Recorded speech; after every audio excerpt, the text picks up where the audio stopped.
Wow! Heavenly டேஸ்ட்டுனா அது இதுதான். ஆந்திரா மெஸ்ல நான் வந்துட்டு ஒரு 2 தடவ மீல் சாப்பிட்டுருக்கேன். அப்பத்துலேருந்து இந்த பருப்பு பொடி மேல அப்படி ஒரு கிரேஸ் வந்துருச்சு. பட் வீட்ல செஞ்சா எக்ஸாக்ட் டேஸ்ட் வரல.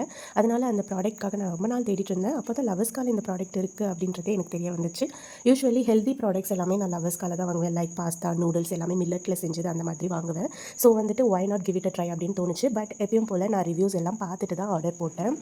இந்த பருப்பு பொடி கூடவே நான் கார்லிக் பருப்பு பொடியும் கேட்டிருந்தேன். பட் அது சீக்கிரமாகவே ஸ்டாக் அவுட் ஆகிடும். ஏன்னா அது ஒரு பெஸ்ட் செல்லர் ப்ராடக்ட் லவஸ்கால. ரீஸ்டாக் ஆன உடனே சொல்லுங்கள் அப்படின்ட்டு சொல்லியிருக்கேன். அண்ட் இதோட டேஸ்ட்டை நான் சொல்லணுமே, சாப்பாடை வச்சுட்டு சுட சுட அதில் இந்த பருப்பு பொடியை போட்டு நல்லெண்ணெயோ இல்லை நெய்யோ ஊற்றி நல்லா பிசைஞ்சு சாப்பிட்டு பாருங்கள். ஹெவன்லியாக இருக்கும் இந்த டேஸ்ட்டு. சும்மா சொல்லக்கூடாது, எனக்கு அந்த ஆந்திரா மெஸ்ஸில் சாப்பிட்ட அந்த வைப் எங்கேயுமே கிடச்சிது. ஆடட் அட்வான்டேஜாக இந்த பருப்பு பொடி சாதம் சாப்பிட்டப்போ எனக்கு ரொம்ப நேரத்துக்கு பசிக்கல, ஃபில்லிங்காக இருந்துச்சு. ஸோ டேஸ்டியான ஒரு சாப்பாடு, ஃபில்லிங்காகவும் இருக்குது, டயட்டுக்கும் யூஸ்ஃபுல்லாக இருக்குன்னா எனக்கு கசக்கவா செய்யும். So I am waiting for that garlic பருப்பு பொடி ஆல்சோ. அஃபோர்டபுளான ப்ரைஸில் ஒரு ஹெல்தி அண்ட் டெலிஷியஸான ஃபுட் ப்ராடக்ட் எனக்கு எப்பயுமே க்ரீன் ஃப்ளாக் தான். So I never say no to லவஸ்கா. பை.